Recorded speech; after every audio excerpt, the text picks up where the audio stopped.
Hello guys, this is 5th generation Hobby Shop and welcome to another unboxing and testing po. Welcome to another vlog.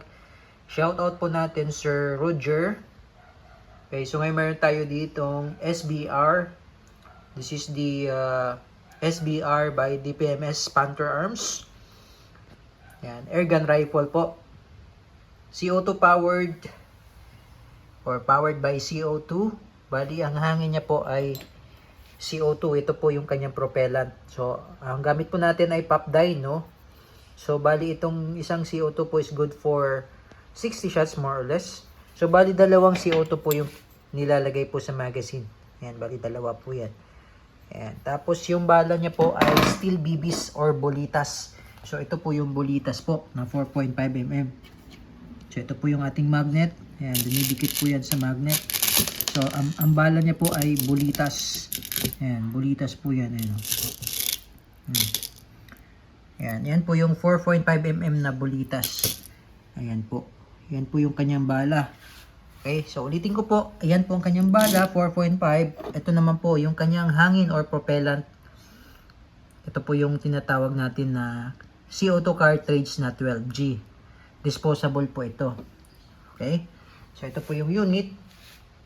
SBR blowback action CO2 powered by DPMS Panther Arms. Rate of fire is up to 1,400 rounds per minute. Adjustable 6 position buttstock. Naka flip up iron sight. Yan, pwede mo rin siyang bihisan, pwede mo siyang lagyan ng red dot optic or scope. Tapos may kasama na siyang adjustable foregrip, 25 round magazine, tapos may kasama na rin siyang speed loader. Okay. Yan po yung model SBR Block by DPMS Panther Arms Airgun Rifle. Okay, buksan lang natin para po makita nyo po yung actual na unit. Okay, so ito po siya. Ito po yung speed loader. Ito yung owner's manual. Ito naman po yung 25 rounder magazine. So, bali dalawa po yung po pwedeng ilagay dito na CO2. Po pwede rin naman pong isa lang. Dito lang sa may left side nyo po ilalagay. Pwedeng isa lang. Medyo mabilis dahil mabilis maubos dahil may full automatic po ito. Kaya mas maganda po dalawang CO2 po ilalagay natin. Okay?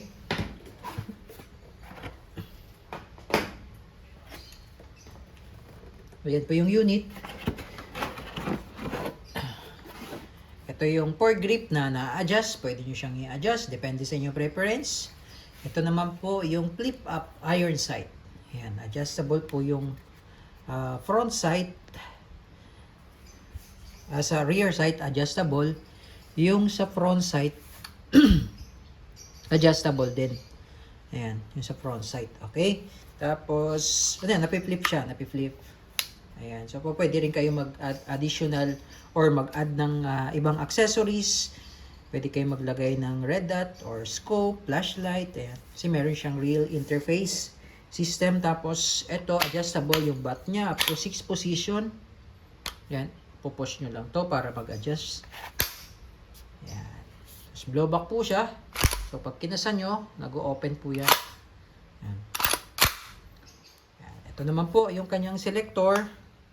Yan yung safety, yan naman po yung semi-automatic, and yan naman po yung full automatic. Okay, check natin yung safety.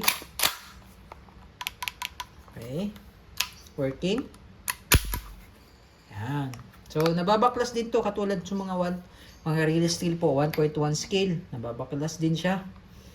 Okay. So, ayan, mag-load tayo ng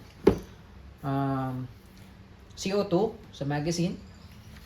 Para makita nyo po.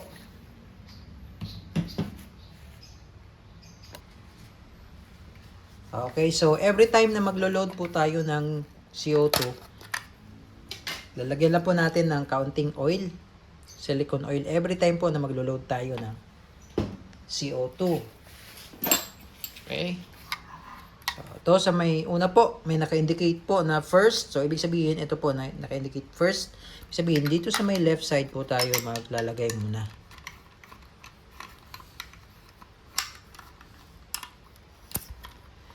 Okay. Kasi pag inuna nyo to, pre-flow po ito, sisingaw lang po. So, dapat sa may left side lang po muna. Po pwede rin isang piraso lang na CO2 ang ilalagay nyo.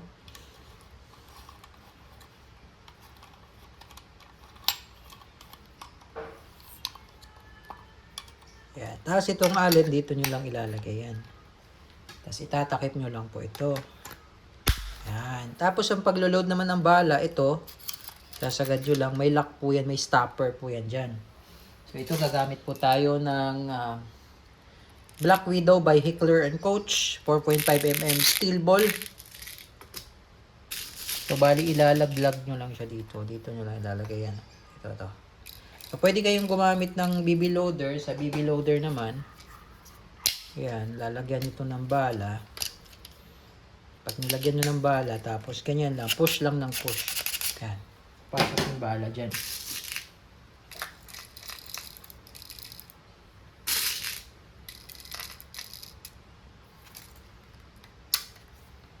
So, ayan, puno na po. Okay. And testing po. SBR by DPMS Panther Arms CO2 powered airgun rifle. Testing po natin dito sa lata ng Youngstown. Testing po SBR DPMS 4.5mm CO2 powered. Okay, semi-automatic muna tayo. Okay, and firing. Tingnan natin yung lata.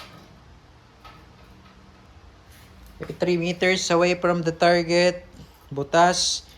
Yan, patagos siya. Ang lata yun yung balaw. Yan. Yan. Butas. Okay, then full automatic tayo. Full auto.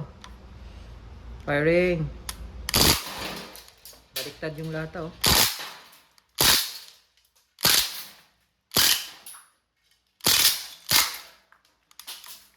So, pag wala na siyang bala, nag-open bolt siya. Release mag. Yan, tapos ito yung bolt release. Okay, hammer down. SBR DPMS. Okay, tingnan nyo po yung lata, oh. So, layo, ang distance natin sa target is 3 meters. Ayan, oh. Butas-butas. Using the full automatic. Ganda.